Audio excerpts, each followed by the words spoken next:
কোনো এক পড়ন্ত বিকেলে ঝড়ন্ত বৃষ্টিতে একাকিত্ব জীবনে ক্লান্ত শরীরে শুধু তোমায় নিয়ে ভাবি।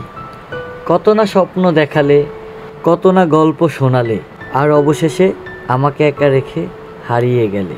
তোমার খোলা আকাশে আমার উড়ন্ত ঘুড়ি তোমার কালো মেঘের বৃষ্টিতে ভিজিয়ে দিলে। আবার উড়িল রঙিন ঘুড়ি তোমার খোলা আকাশে, দেখছি আমি দূর থেকে আড়ালে। সব হারিয়ে শূন্য হয়েও পড়ন্ত বিকেলে ক্লান্ত শরীরে তোমাকে ভেবে বলি, আমি আজও তোমায় ভালোবাসি, ভালোবাসি, ভালোবাসি।